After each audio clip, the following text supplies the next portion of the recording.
rise above the static, dissecting issues diplomatic. With mics in hand, they brave the storm of clashing views and norms transform. The Pundits Podcast, bold and true, shining lights on red and blue. Through heated takes and reasoned thought, they seek the truth that can't be bought. From climate change to foreign ties, they pause the spinning and sift the lies. No stone unturned, no topic taboo, as left and right come into view. Hey everybody, it is Razib Khan with Josiah Neely with the conversation number 12. I kind of think of these, we do have topics and whatnot as part of the title, but we're just going every single week. So we're at number 12 at some point. We're going to say 100, maybe we should have special effects with streamers and flyers or something like that. But, not this day, perhaps someday. Again, please like and subscribe if you're a free listener. Like and subscribe on whatever platform you listen on. And if you're not a free listener, thank you. And we will be, hopefully we'll be justifying your subscription. So this week, we are, if all goes well, we are recording video. So we promised that we would do that, and we are doing that now. So you'll see our facial expressions. You will see me probably being like, "What the hell, Josiah?" Sorry that we don't look like Dasha and Anna. We don't. Yeah, that's fair. I have less hair. I actually cut my hair. I cut my hair recently, so previously you would have seen me. Some of my podcasts that I did video with the IPW, like you can see both me and Sarah Hyder were flipping our hair at the same time. There's gonna be no hair flipping. Because I'll have hair. So, but anyway, we should get started. So there was I think it was a piece in Atlantic that was reporting on our kids can't read, and this is just basically professors have been complaining that they cannot assign long works of whatever, fiction or nonfiction, presumably, to their students because the students are not used to reading. And then the students will explain, I wasn't assigned reading in high school, or at least long works anymore. Yeah. And obviously, looming around this discussion is social media, the internet, attention spans, but also looming around this discussion is the fact that people have been complaining that the youth have been stupid or getting stupider for the whole history of the United States, and actually back since Socrates. So I think these are like the two different things that we have to weigh. What do you think about this, Josiah? I have a number of different thoughts that go in different directions. My first thought is, I don't really believe, because it was Columbia or something. It was a number of universities where they assign, it's not that they don't assign readings anymore, but they're like shorter excerpts or a short story, an essay, something like that. And kids complain they can't read a book, they can't do something long. And my inclination is to say that's BS. I think that kids could do that if they wanted to, as well. It's kind of a dirty secret. Like, how much of the reading were kids actually doing? I don't know. Maybe I was unusual, but I remember when I was in high school, I think I can count. Like, I actually remember the books that were assigned that I actually read all of. Right, and there was only 2 or 3. I read 1984.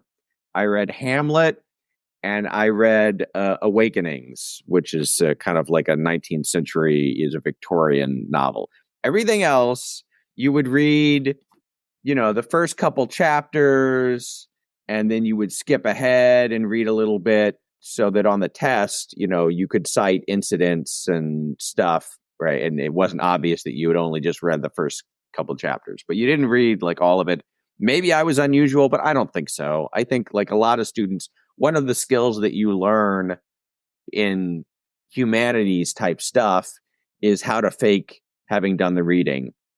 I actually think this is probably not a great, I mean, it's a useful skill to have. It may not be the best for our elites, for them to like think that the way you master a subject is to learn just enough terms to sprinkle them in and feel like you know what you're doing. So I don't know. I feel like kids could read books, and certainly they could fake reading books like we did in our day. There does seem to be, however, a general issue both with reading and then attention span. I think it's something like for fourth graders, something like half of them are not proficient in reading, right? It's a huge, huge number. So something is really going on, I think, in terms of how we teach reading and stuff with like phonics versus, other theories of, how kids learn to read that became popular in some circles for no real reason, as far as I can tell, but that just don't work. And, other issues, right? So that seems to be a big problem, is like how we are trying to educate people. And then the other question is, is social media, video games, screens, is that kind of creating headwinds? Personally, I have tended to be a skeptic of that sort of stuff. For my kids, we don't really impose any screen limits, barely any. We do for content, but just in terms of like time or whatever. I know a lot of, especially like PMC or elite, or upper class striver families, like that's one thing. It's like screens are very bad. You can't do screens. And I personally am a little bit skeptical of that, with the I do think that there is some good evidence that like social media is bad for teenage girls. Okay. So like for self-esteem, other things like that. So, okay, I can see that. But in general, it doesn't seem like it's a big problem to me. But I do see stuff like this, and occasionally I kind of wonder, well, maybe I'm wrong. I don't know. What are your thoughts on this, Razib? Yeah, I think that's several different things. One thing I will say, which I think maybe not as relevant to the Ivy Leagues, although who knows. I've talked about this with you. Well, I mean, we have mutual friends. I mean, one of them is our friend James Lee, so I'll just name him. I have other friends in academia. The standards at universities are declining so that they can keep their enrollments up. So, I don't know if it would affect the Ivy League as much, but at places like Michigan State, University of Minnesota, flagship universities, when they had standardized tests, I think they're bringing them back, but basically they have been dropping standards quite clearly to maintain enrollment, which means enrollment has been dropping as subsidiary branches of these universities, these state universities. And so what they naturally see is more enumerate and semi-literate students coming into the classroom. Right. They're making a causal connection. Obviously, first of all, universities don't really want to sponsor a study on this. Yeah, because right. people get angry when they realize that, this is just like some, not to say profit making, but I mean, basically they're just like looking to make money. They're looking to keep revenue. Of course they are, but you don't want to think about that. So I think some of the professors are noticing compositional changes, I think would be the term, right? So it's not that the students are from a different generation. This is a smaller generation, and so they're expanding the pool. A lot of the things that we see when you say, oh, look at this like high school examination from 150 years ago, it was so hard. It's because so few people went to secondary school and graduated. So I think 100 years ago, I think it was like 50% graduated or something. It was less. It was around there after like World War II. It was around 50%. Right. And so the people that are going to not even college, but just high school. Yeah, just high school. I mean, college was like obviously like 5% or something. It was tiny.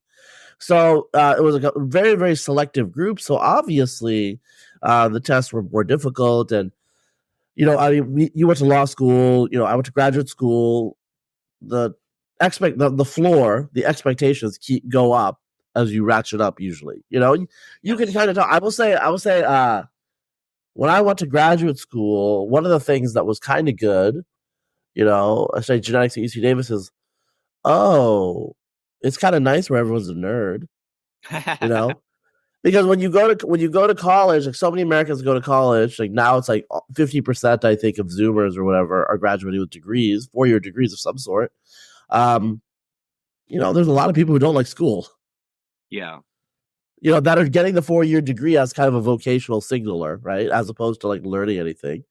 So I think compositional changes are probably happening. Also, yeah. I just want to throw in just like a semi-random aside, because when I went to law school, one of the interesting like lacunae is all of a sudden is in law school. All of a sudden, in law school, nobody smoked, and like almost nobody smoked pot, right?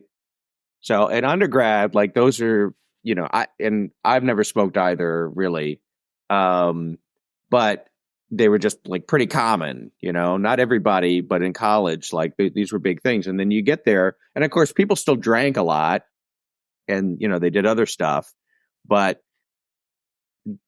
I think that was maybe indicative of like the filter, right? And law school, of course, it's not just cognitive, it's ambition, other things like that as well. But yeah, so obviously, if you go from 3% of your population is getting college degrees to 30%, did you get 10 times smarter as a country? Probably not, right?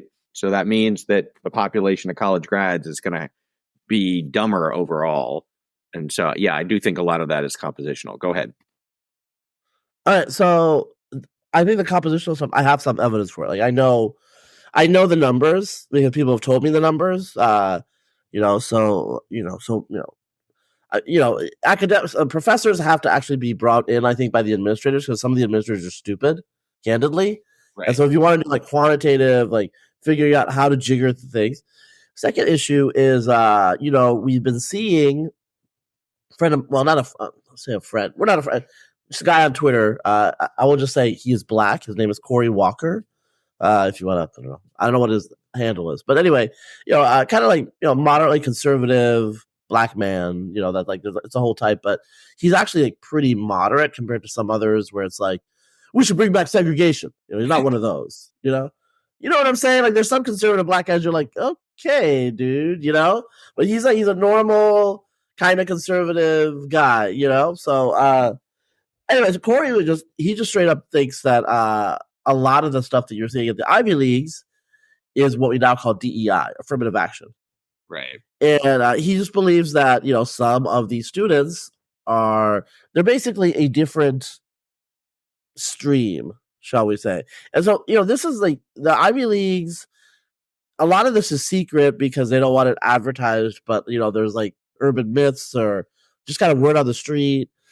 So, for example, I think like the Ivy Leagues in the late 1960s tried to admit like straight up students from the ghetto.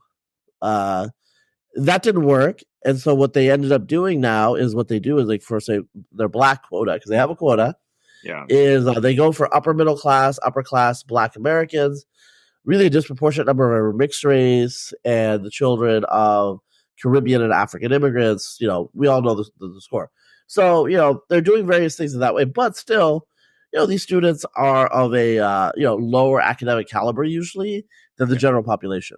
And so you could have a situation where what the professors are complaining about are those students, but they're not going to say that. They're not going to say my affirmative action students are of this caliber or whatever, for the general education courses. So that could be going on. For those of you who are asking about legacies, 95% of legacies are actually like very close to the generally admitted students. It's only like a small fraction that are shall we say, Jared Kushners that are like super rich and that buy their way in. It's like Mostly, yeah. As opposed to for affirmative action, you're talking about maybe the equivalent of 200 points on the SAT, as opposed to I don't know, like 20 for a legacy. Like I literally was gonna say 220. Yeah, I literally was because it is about 200. Yeah, and it's like very close. Yeah. Yeah. So anyway, so I think that might be going on, and then in terms of like screen time and social media and whatnot, one thing is like I'm not sure about this. I kind of like intuitively want to say screen time is bad, but people used to watch a lot of TV. So they used to say the same thing about TV's a screen too. So people used to watch a lot of TV. I do think I would not be, because a lot of people do their reading on the internet though, and I do think that I wouldn't be surprised if the attention span is somewhat lower. Yeah. The way you read on the internet is a little different. You follow a hyperlink and like okay, I think everyone's experienced this. You're reading something and you're like, wait, what was I originally reading? Right. And then you have to like go through the tabs. Hopefully you have the tabs to do the back, because you're like, I think like maybe I had only 40% read when I was originally reading, and now I'm reading something else, and I think I want to read. It's like these sorts of things that would never obviously happen 30 years ago because we didn't have that framework. So I think that might be affecting a lot of people. But a lot of these are anecdotal. And we need the studies. We need studies. We need studies to show things. So Right. I don't. I'm not like confident of that. I do know. So I have actually he was on my podcast, Unsupervised Learning, my other one. Zach Stentz. He's a screenwriter, and he told me once that they are getting some feedback that for younger generations, and this he means Zoomers who are now approaching 30. Yeah, it's happening. Is Hollywood studios have some market research that 90 minutes is a lot to ask of them for a film. So a typical film runs about 90 minutes. Yeah. Beginning an hour and a half. And that's a lot to ask, apparently, for some of these kids, because they tend to watch short things, they tend to watch short reels or whatever, TikTok. Is it TikTok Reels? Is it Reels? I know it's Instagram Reels. Is it TikToks? It's just TikToks, I don't use TikTok, so I don't know. So we're boomers. We're boomers, you know what I'm saying? So, but anyway, yeah, so I think that could, I just wouldn't be surprised if it turns out that has an effect. But in your skeptical taking a more skeptical take of this, universities have basically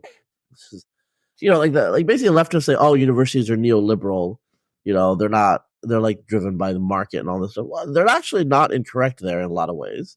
So for example, I'll tell you, there was when I was an undergraduate, basically like there was like a 4-credit physics course, and it was like normally there was like 3 lectures a week, like Monday, Wednesday, Friday, and on Thursday, a lot of these classes were basically like study sessions for help and stuff. But our professor at the time, Dr. Pete Sercel, I remember him. He's not an academic anymore, so I can say his name. But he would continue. He would lecture. And we were undergrads. We were like, "What the hell?" Like, and like, so like some people complained about it, and Pete was like, "Look, what happened was a department that I shall not name changed the introductory courses from 3 credits to 4 credits, because that way they could get more students, because you can get more of your credits to graduate in fewer classes, Right. And so the physics department had to match them." And so all of these science departments had 4-credit classes now. Okay. Right. But Pete was saying, but like, now you have more time for lecture. I'm going to give you more value. That's my attitude. But we as undergrads, we're class as opposed to doing a 3-credit class plus a study session there. Yeah, exactly. So that 4-credit quote unquote class emerged because of competition between the departments. Yeah. and that had nothing to do with obviously teaching, right? So universities compete the same way, and are the professors going to complain that they're getting pressure to grade easy and to water it down? I mean, some of them do, but frankly, it's easy to complain about the students. Yeah. Professionally, it's easy to complain about the students. So you can have another dynamic where it's actually the universities themselves. And I actually know that this happens in some way. So going back to the earlier example, I have a friend at Michigan State and other places, and they do get pressure because of grade inflation, and you need to pass everybody. Yeah. But as the student quality declines, let's say you have a syllabus, and tests and all these lectures, and it's at a certain level for students like a generation ago. But as more and more, as 30% of the students are way below that previous generation, more and more fail now with the same standards. So you're going to get pressure to modify your standards, which has been happening, right? And so I think that could be a dynamic where the university itself is putting various pressures, but it's easier to write that there's older people that read the Atlantic. This was in the Atlantic. Love to read about how younger people are stupid or bad or how they're not doing well today. So I think that's a dynamic that can happen. I will tell you something about doing the reading. I tended to do the reading because I'm an idiot, I guess. But I was a science major, and science majors, if you don't do the work, they'll just flunk you.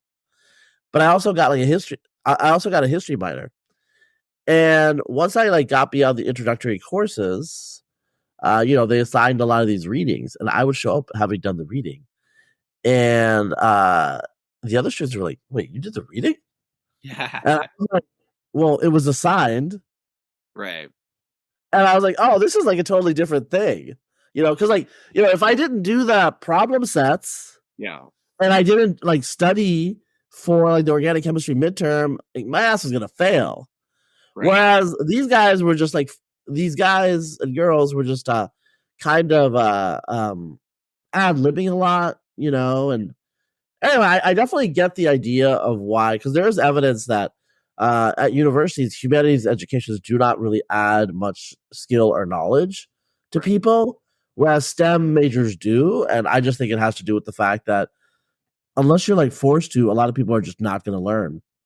And universities have just decided that they are going to socially promote a lot of humanities majors and give them a gentleman's B, and move them on.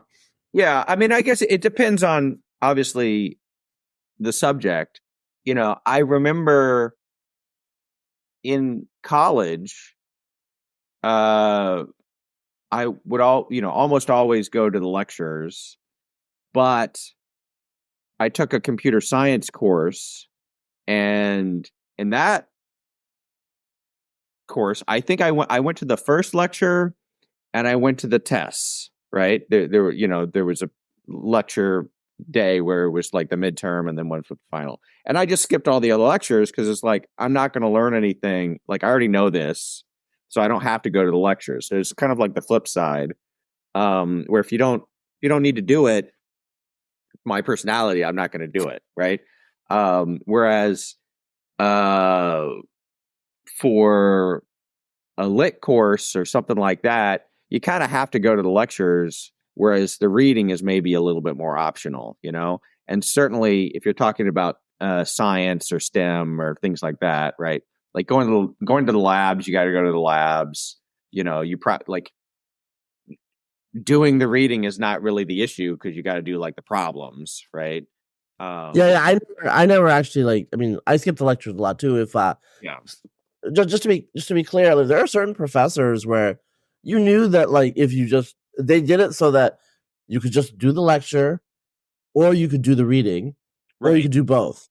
Right. But they basically made it so it was redundant. There's other professors who are clear. Look, you got to come to lecture because there's going to be stuff on the test that's from the lecture that's not going to be in the text. Right. Yeah, exactly. But they would make it clear. They would make it clear to you. Yeah. Yeah. Some people are, some courses are lecture, lectures where you get the material for the test. Some it's for reading and some is for both. And oftentimes, especially the thing with this computer science courses, the reason I didn't go is like, the lectures are basically geared towards the bottom half of the class is my interpretation. It's like the people who need a little bit extra help. And this is a course that like I already knew most of the stuff, so it was not, I felt pretty confident that I was not going to get a lot out of the lectures. So okay, so that that's me. Different people have different standards. In law school, also, like, you need to do, like, my advice for law school is you need to do the reading for your 1L year for the first year, right? It's important to do all the reading, and then after that, you could probably get by doing like 20% of the reading, basically, and you kind of, in law school, there was kind of an experience of like people during their 2L year, you kind of could tell when they realized that they no longer had to do the reading and would just like kind of stop because all of a sudden they had lots of free time, So, okay, like that's just the way it goes. Some of this is just like, I mean, the whole education system seems like there's a lot of stuff that's like this, that is just not value add work, right? And not value add time. And I think this is probably bad for society. I think probably, if we were to go back to 5% college grads instead of, I actually don't know what, I think we're closing in on 50%. Right? Yeah, we're closing in on 50. Yeah. Would we actually be losing out on a lot, right? If we did that? I'm not actually sure. But I also don't know, like the ratchet seems to be one way and going the other way, where everybody thinks like, oh, like everybody needs to go to college. We need to get it up to 100%. And then, like 30% of people will be in grad school, right? Doing some BS dissertation that they hate and is not adding anything to the sum total of human wisdom, probably detracting from it in some ways. So yeah. All right, so just so you know, 38% of Americans 25 and older have a bachelor's degree. Right. And That's the whole population. Because a lot of people, they go and then they just don't finish, Yeah. So I mean, some colleges definitely above 50. I agree with you. So I think, I mean, even say in a field like engineering, if you talk to people, a lot of it they learn a lot after college. Yes. And then they take certifications and stuff. I think the issue that you're alluding to here is that there's an opportunity cost in terms of time invested, Right. where people aren't getting any value. So, for example, Brian Kaplan of George Mason, he would say a lot of it is signaling value. Right. So, back when, when I was running a startup, for example, you would look at the degree real quick. Mostly we were focused on skills, but Yeah. what does a degree in political science from, University of Mississippi tell you? It tells you something, but it doesn't tell you as much as a degree in engineering, because I just know engineering has filters, Yeah.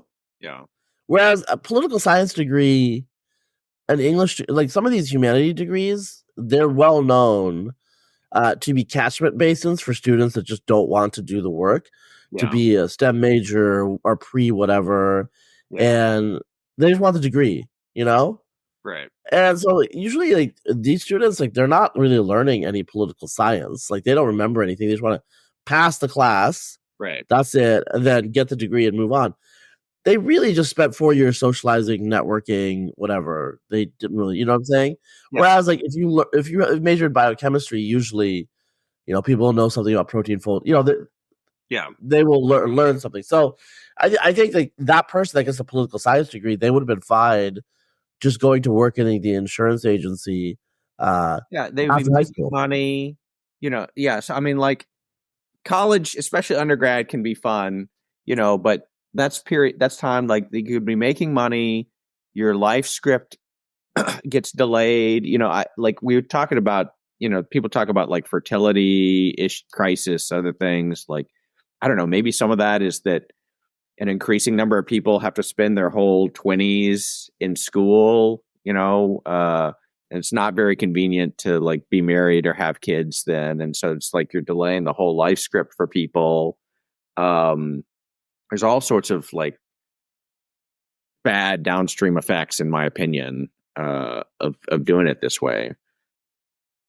I'm kind of curious, like when some politician's going to just say it. Right. It's kind of a taboo right now. It's kind of a taboo, but I think like someone has to say it at some point for the preference cascade or whatever preference false, because people right now in public, all the public figures are like, you got to go to college. Everyone's got to go to college, and so some kid that like didn't do the reading in high school. And just to be clear for the listener and the viewer, I think some of actually most of you are Americans, so but some of you outside of America might not know. It's like most colleges, most universities in the U.S. are not very selective. Right. Right. So it's not that hard to get in. And so you want to take the loans, take the loans. One thing is like, a lot of people don't know this in our generation, Josiah. We're both Gen X. The debt load has gotten way, way higher with the increased graduation rate. And, the New York Times had a piece that showed the debt load for people that graduated like in 2010. Yeah. And 50%, this was like a year ago, about a little over 50% of the females, the women that graduated, and women are more and more of the college graduates, right, had more debt than their original principal, which for you word cells basically means they took out like 10,000 and now they owe 11,000.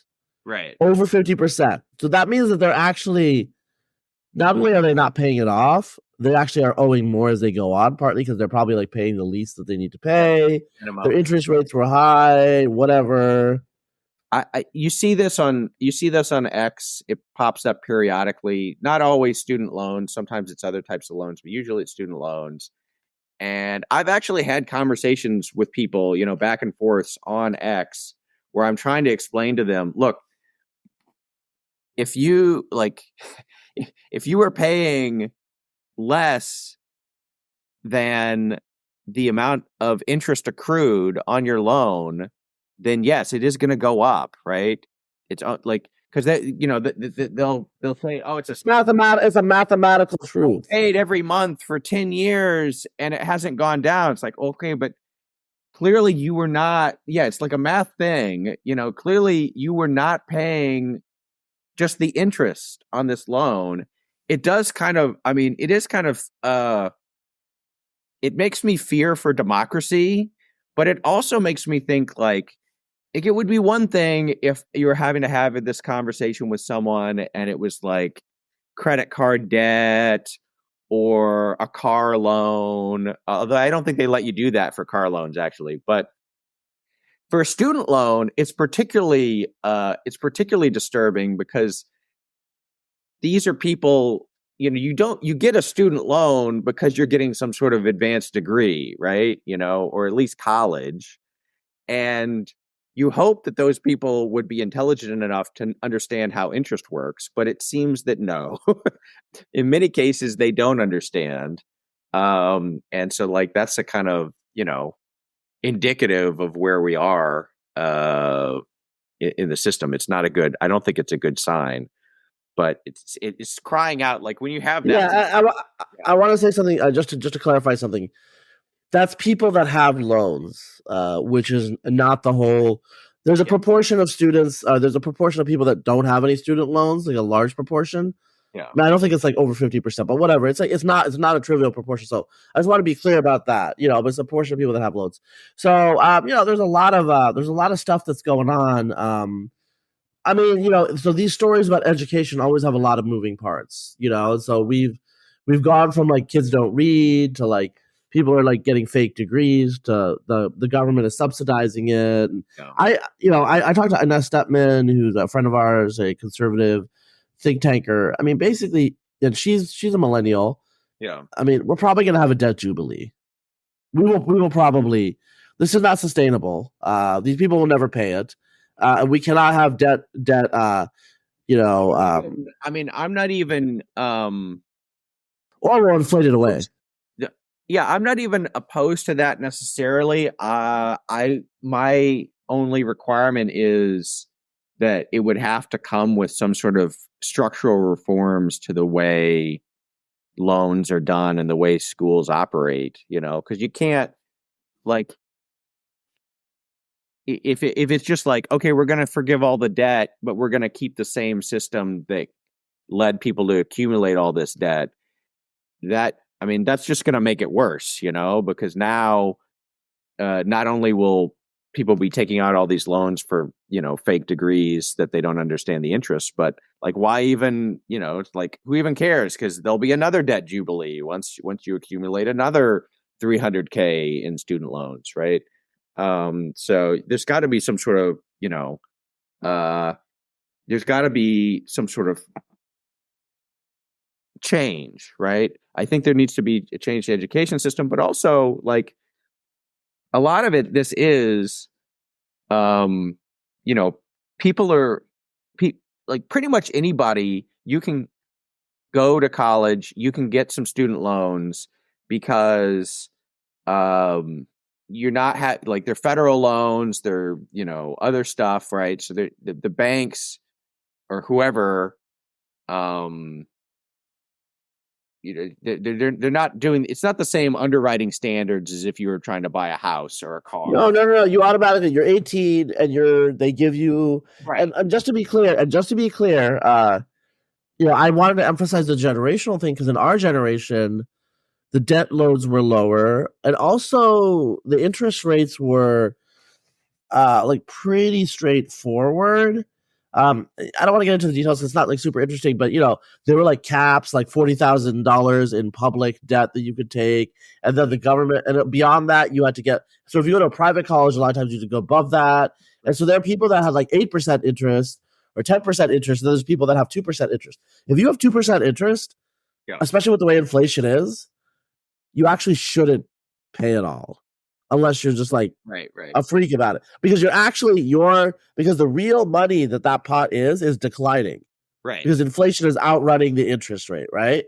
Mm-hmm. Whereas there are people that have high interest student loans from private providers. I think a lot of that was like they got rid of that after 2008, the financial crisis, but there's still stuff like that around, and there's still people who took a lot of crappy loans in 2006 or whatever. Yeah. That's still kind of like there are some adjustable rate loans. So I'm sure that, when inflation went up, in 2021, 2022, 2020, that if you had an adjustable rate loan, all of a sudden that's like going to really bite you, right? For your student loan. So yeah.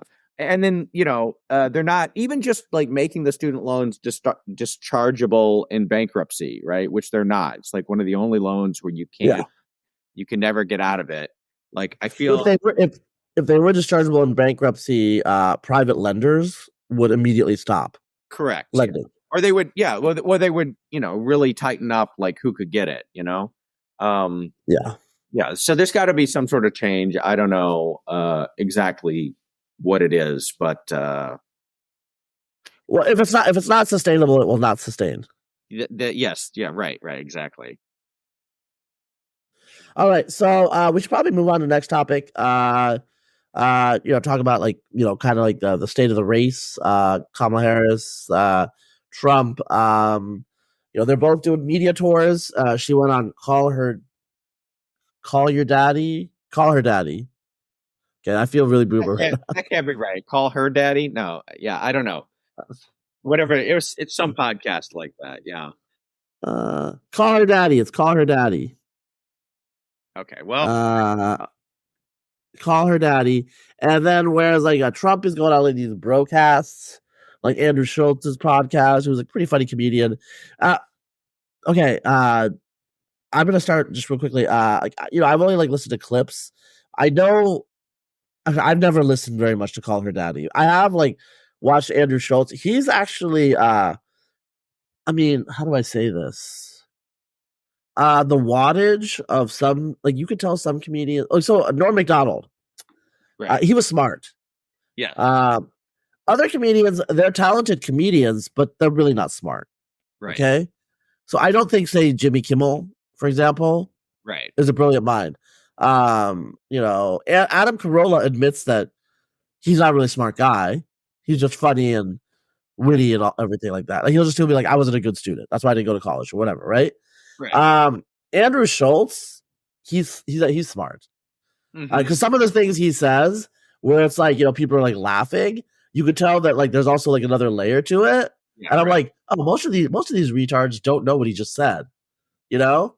And so Andrew Schultz, like, yeah, like he's a bro and all this stuff, but I do want to say, if you haven't listened to his podcast or like watched his shows, check it out because, yeah, I mean, like, it's standard, like, kind of like, it's not clean comedy, but like there's a lot of fun. He's pretty funny, Yeah. and he's a smart guy underneath that. So anyway, they're doing these tours, and one of the things people have noticed is that they are really, really aiming towards a particular subset of the population Yeah. that they already kind of have.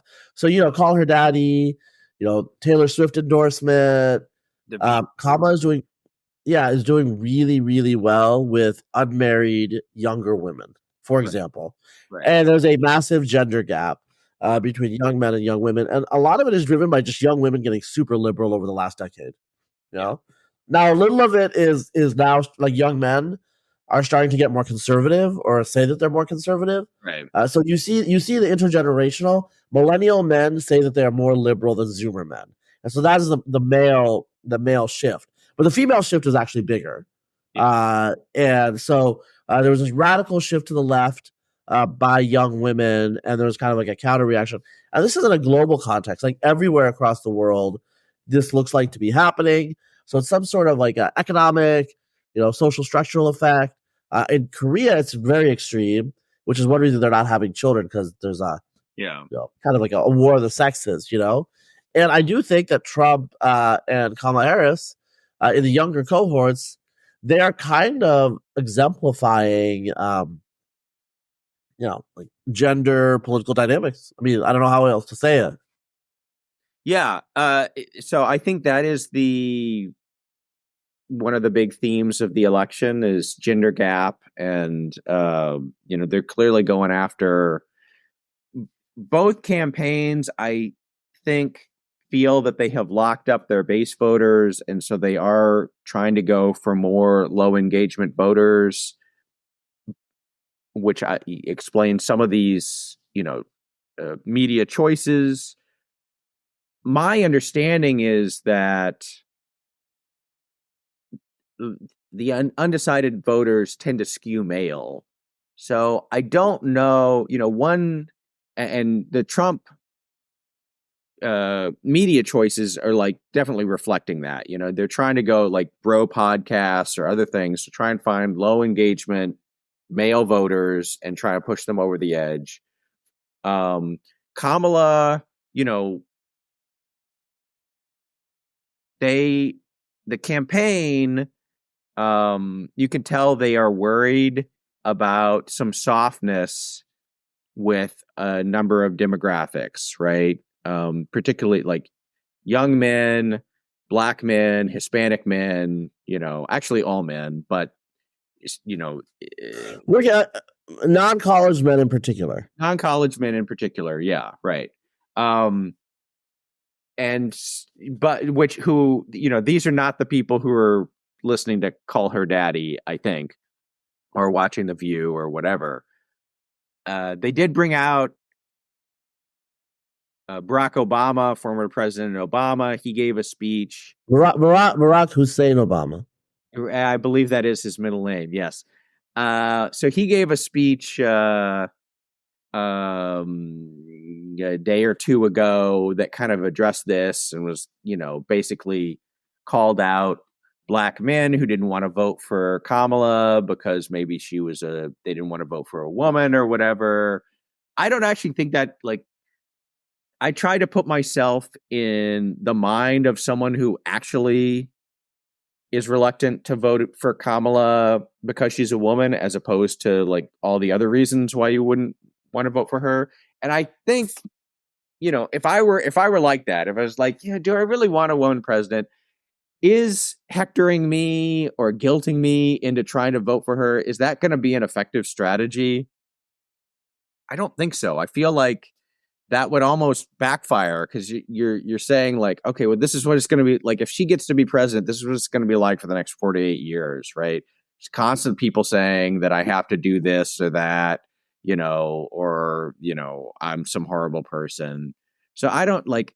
They clearly, I don't think, like, they recognize that they have a problem, and I don't think that they have a good solution. Like a way forward.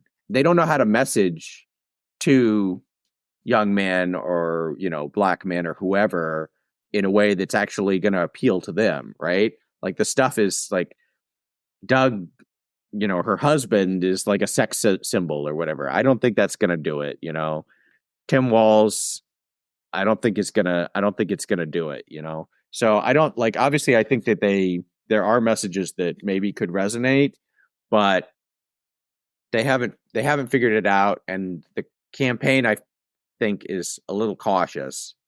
I do think, with Trump going on these road podcasts, it has made me think like, well, what other podcast should he go on? Obviously, he should come on Khanversation, right? And President Trump, if you're listening, JD, forward it to him, because I know you're gonna love it. You're gonna love it. That's it's right. Gonna be just beautiful conversation. Beautiful conversation. The best content. The best content. That's right. Yeah. I know the Red Scare ladies, Dasha and Anna, they met Trump in New York and they asked him to come on Red Scare. I don't think that will happen, but that would also be awesome. All right, here's the thing. I have been on Red Scare. Yes. I have been in their quote studio. Yeah. I love the idea of Trump just chilling out. Yeah. With a bottle of wine, right, in Anna's extra room. I just love that idea. He didn't drink. He wouldn't have the bottle of wine. Okay, a bottle of Perrier. Not Diet Coke, yeah. Yeah. And I love the idea of like, Dasha opening the window because it's getting a little too hot in there. And like you could like hear that. sorry, I'm just like painting a picture. It's good. Yeah. But yeah, I mean, that would be like, I think that some of these things would work well for the campaign. But to be perfectly honest, I also want it for the entertainment value. Kill Tony with Shane Gillis does like a great Trump impersonation on that. It would be amazing to have him there. The Whatever podcast, just thinking about Trump on the Whatever podcast. And of course, Rogan. Oh, yeah, on the Whatever podcast, they always do rate yourself on a scale of 1 to 10. Yeah. And like Trump would be like, they're like, I'm a 5, maybe a 6 on a good day. Trump would be like 10. Good 10. Good 10. Hard 10. Yeah. So yeah, I mean that would be good. One thing about the podcast, particularly the Schultz one, and also Trump did one with like Theo Vaughn, and these podcasts I think have been good because you get to see like it's not the same stuff. People are interested in different stuff, so instead of hearing the same stuff about the same canned questions. Right. Yeah, exactly. Which is fine. Those are important issues. But like when Trump was on Theo Vaughn, he talked about like his brother who had an alcohol problem, and like Theo Vaughn talked about his own drug problems with like cocaine or whatever. And on the Schultz one, he talked about, like, a lot about his family and other stuff. I mean, Trump, it's a comedy podcast. And one thing that was apparent is Trump is legitimately comedian level funny, so he could banter and like go back and forth and trade zingers with these guys in a way that I don't think is really true of most politicians. Certainly, I don't think it's true for Kamala or Walls, or even JD necessarily. Like JD, I think can hold his own, but like Trump, like some of the stuff, it really is. He really does have a talent for it. But so it's a different. You see a different side of people, and they do talk about like political stuff or whatever. They talked about the border and abortion and China, foreign Russia, all that sort of stuff. But you also get to see like, more slice of life stuff, which I think is good. Yeah, so I'm gonna, one thing you were talking about targeting. So let's just say, first of all, the Democrats sometimes say, "Oh, these people are never going to vote for us," and whatever, they're not gettable, and all this stuff. You just said Barack Hussein Obama. He got Iowa. He even got Indiana in 2008. That was probably an aberration, but whatever. We already have the example of somebody whose name is Barack Hussein Obama, a black man who actually got the white working class vote. So it was doable. Yeah. What has changed, I think, to some extent, is Trump, but it's not just Trump. It's also the Democratic Party has changed. Right. So in 2006, the Democrats came in and they had a lot of, more socially conservative Democrats. There were pro-life Democrats. There was still a contingent of people there that kind of represented cultural center, cultural right. Maybe Can I say, maybe even I was in, yeah. I was in Indiana in 2006. I moved to Indiana like in the fall of 2006. And I remember shortly after I moved, I was watching TV and there was an ad for like the congressional candidate. And this was the congressional candidate's ad. He said, I'm so-and-so, I'm running for Congress. I'm a strong supporter of the Second Amendment. I think we need to build a wall on the border. I'm pro-life, and I support the surge in Iraq. Right? That was his ad, and then at the end of the ad, it's like this guy's the Democrat, and he won. Right? He beat it was a Republican seat. He won. He picked it up or whatever. But yeah, that's just like kind of an example of what you're talking about, where they really recruited, like in the same way that like if you are a Republican and you want Massachusetts. Yeah, right. Massachusetts. Majority, yeah, you got to get, some more moderate candidates in some of these districts, right? That's the way. Yeah, traditionally, like a lot of Massachusetts Republicans, they would have been centrist Democrats, in other parts of the country, right? But it's like shifted over, so that's what it is. Just like really quick parenthetical, back when Joe Manchin's retiring in West Virginia, but progressives were just like primary Manchin and all this stuff, and I'm not progressive. I don't really care. It's not my, but it's just I'm just like, are they just retarded? Because he's incredibly liberal compared to what you would get as a replacement. So value above, a replacement is like massive, and like Matt Iglesias was obviously, he has no hair right now from what I can tell. It might be he was just tearing it out because he was explaining, like you're not going to get, he's way more liberal than you should get. Like you should be happy. He would have been one of the most liberal Republicans along with Susan Collins. I think Collins was like a little bit more liberal in some estimates, but it's around there, right?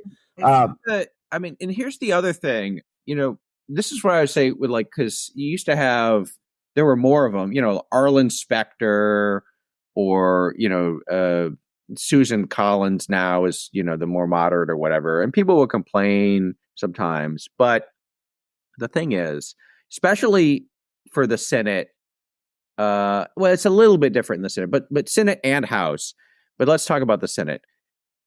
If you had a choice between a Republican who was going to vote with the liberals every single on like basic 90% of the time, but caucus with the Republicans, or a Democrat who is going to caucus with the Democrats but would vote with the Republicans a bunch of the time, you would still probably prefer to have the Republican, because just having the majority, right? Like the big, like just who like And what bills come to the floor? yeah, what comes What bills come? before? Right, exactly. 90% of the agenda is set by who has the majority, who has the bigger caucus.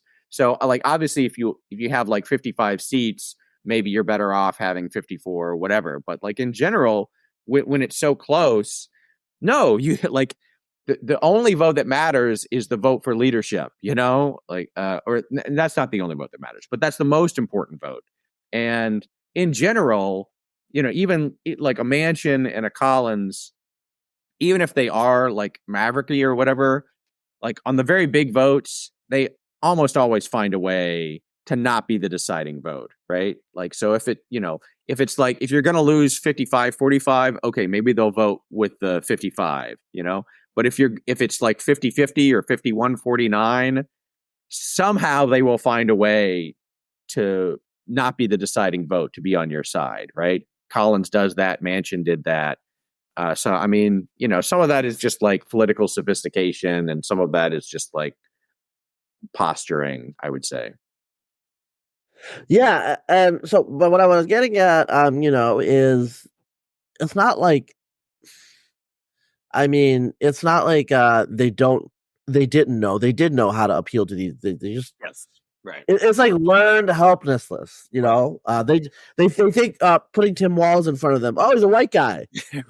right, yeah. It's like it's a little bit more than that. It's like Congo cult demographic targeting. Yes. Okay. Right. And what I mean by that is you don't really understand what these people's motivations are, but you have some like superficial external markers, and you're just reproducing them, and you think that that'll do it. That's actually not going to do it, Or like Politico has been reporting. I don't know, like some of they have a beat internally, but multiple pieces about how so in Georgia, the Harris campaign is targeting Asians with Stop Asian Hate, and their racial identity, and Asians are just like, look, what are you gonna do about inflation? Right. Yeah. I didn't do the voice, but that this was somebody from China. They just arrived 15 years ago, Right. and if someone's gonna hate on them, they got a gun. They don't want to hear about any of this stuff. Yeah. What they want to know is the inflation rate's lower, and when you say it, you're just like, well, yeah, of course. Right. I mean, like, Stop Asian Hate is like something in the media, but I guess they don't know. And like the example, I've used this example before, but I'll use it again.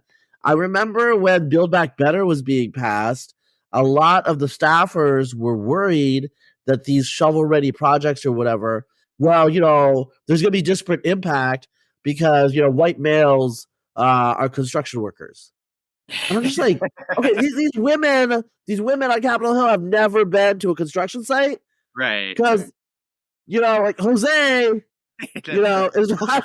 I'm just saying, like, they don't even know. They don't even know the fact that like construction sites, like especially in the southwest, whatever. Maybe it's different in DC. It is Latinos, Latinx people, Latino males or Latinos, whatever. I just was like, okay, you don't even think these through. You don't know any of the demographics. It's like you're just like, and James Carville has straight up called the Democrats' problem, which is these like white women, frankly, white women and Asian women, and college educated white and Asian women, probably went to like the top 25 institutions in the country, majored in liberal arts, and so that's what they know, and they're making these stupid decisions. Like Barack Obama, say what you will about him, but he was actually a pretty worldly person, and he knew what he had to do to fit in. Whether it's in Hawaii, whether it's in Indonesia, yeah, I'm sure that you did the Shahada, Barack. Whether I'm just saying, then when he like got to Colombia, he just liked to get high. When he went to Chicago, he was like, went to the Black Nationalist Church. Yeah, right. He just did what needed to be done. Right. These women, they want to like create the world like kind of in their own image. I feel like, Republicans have some similar issues too. But since the right doesn't control the media, doesn't control academia, it's a little harder to be in a total bubble. Like you see what progressive values are if you watch TV. Yes. Like I think like if you're like if someone is like if someone is, I haven't watched a lot of TV recently, but traditionally when someone was a conservative, pro-life evangelical, they're either weird or they're bad. Right. Right. Like, that there's like some secret, they're actually like a pedophile or something. You know what I'm saying? Like, they're signaling to you. So anyway, I've been going on for a long time, but I just think that the Democrats in particular, it's actually not that difficult, but they've just lost some muscle memory. Yeah. And they've lost muscle memory, and I do think they are kind of captured by the activist class and activist staff who view, appealing to people who don't agree with them as like a moral affront in a way, right? So, there's a lot of stuff where I'm sure, I mean, you saw this, I think this was true in Hillary's 2016 campaign, right? There's a lot of reporting that Bill behind the scenes was like, hey, we need to do more focus on like white working class people in Michigan or whatever. And they're like, no, that's, like, that's not what we need, like young, diverse, like BIPOC, or immigrant communities, like that's the way of the future or whatnot. Yeah. And frankly, even the Republicans are a little bit like that, I think. Like, you talk to like consultants or whatever, and you do sometimes get the sense that like people forget that everybody's vote counts the same, like certain votes are sexier to get, even though like from a numerical point of view, they count the same as like some, white guy's vote. So yeah, like that, and that I think creates some arbitrage opportunities for people who are like actually willing to go out and do the work to get those voters and get them to turn out, Yeah, well, so I think part of it is both. I think with the Republicans in particular, if I had to like, and you know this scene better than me, but you kind of like take the old voters for granted. The Democrats did that. They didn't realize they were doing that, but they did that. Obama was winning working class whites in the upper Midwest, and that's why he won so easily. Yeah. Iowa was a blue state under Obama, and now it's a red state. So there you go. Right. What they didn't realize is you can't just like sit on those voters. That's what Ruth Teixeira points out. Like, the emerging Democratic majority was going to be based on that foundation and extend it out, Right. As these other demographics like Latinos and college educated people, college educated segment grew. Yeah. But what the Democrats have done is kind of like an equilibrium state. They've lost and eroded their white working class base and gained the college educated, which means that they stayed in place. Yeah. And I think the Republicans just assume that Bubba will always vote. I mean, is Bubba going to vote for the Democrat? Well, if the right Democrat shows up, Bubba has been known to vote for the Democrat. Like Bubba doesn't really care about libertarian economics too much. Right. He's not a socialist, but if the Democrat makes the right cultural noises, and so for example, Louisiana has a Democratic governor. It won't soon, I think, but it has a Democratic governor, and he is a Catholic. He is actually pro-life, and I think he's already been replaced. I could be wrong, but was he replaced already? Yeah, in 2022. Yes, but you are right that like, if not now, then within the last couple of years, they did have a Democratic governor who was okay. Yes. Well, it's Jeff Landry, but he's incumbent since January 8th of 2024. So Louisiana has like elections in 2022. Okay, that's weird. Yeah, they do. They're one of the states. Yeah. Okay, so the guy whose predecessor though was, he wasn't actually that conservative of a Democrat. He was just pro-life. That's what they really meant. Right. But the point was, I think the initial, some of the people that he was going against were there are certain types of Republicans that are kind of fake, where like they like went to Harvard, but they pretend, and it's not like people don't know that, right? And so the Democrats can win against, frankly, like kind of like Republicans that are large. We live in Texas. I like Ted Cruz's policies. I'm just going to put it out there, but he's a little bit of a LARPer, and people know that, but they still vote for him. Yeah. Like the guy went to Princeton, he's a really smart guy. Everyone knows that. Right. It doesn't matter like how many like barbecue joints you go to. Like you're not a good old boy. We know that. That's fine. And I don't actually think I think Ted Cruz does not actually totally pretend to be. Yeah. His name is Ted Cruz. He went to Princeton, whatever. We know that, Yeah. But sometimes Republicans, they like try to be like, oh, I'm a good old boy. And you're like, oh, wait, this guy went to medical school at Johns Hopkins, Right. And so, that sort of stuff. So I just feel like authenticity is overplayed sometimes, but we do have an authenticity problem. Yeah. I think the voters are pretty stupid, but they're not stupid about like social intelligence. They're stupid about like the Pythagorean theorem, because like I am like pretty well known for saying that most people are retarded, but I'm talking about like they can't do mathematical proof, Right.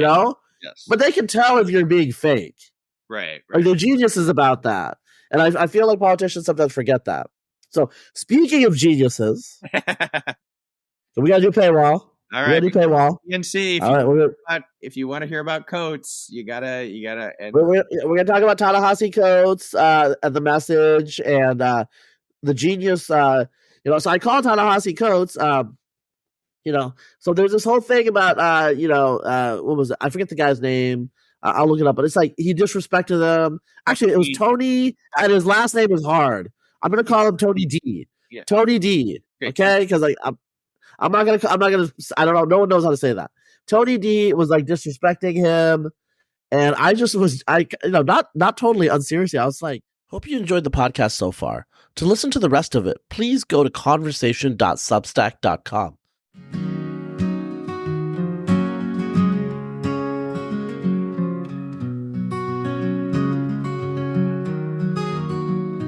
Two minds met on a summer's eve, each with truths they long believed. Words flowed like a winding stream as hours passed in deep debate. And after all was said and done, they found a thread of common ground. In listening close, they came to see a shared humanity. They spoke of justice, spoke of change, of history's weight and future's range. Their views at first seemed worlds apart, but patience bridged the divide. And after all was said and done, they found a thread of common ground. And listening close, they came to see a shared humanity. They spoke of justice, spoke of change, of history's weight and future's range. Their views at first seemed worlds apart, but patience bridged the divide. It's not about who's wrong or right, but understanding others' light. In civil discourse we can find ties that gently bind. And after all was said and done, they found a thread of common ground. And listening close, they came to see a shared humanity. As dawn broke soft on dewy grass, they smiled and shook hands at last. Two souls enriched by reason talk, united in respect. And after all was said and done,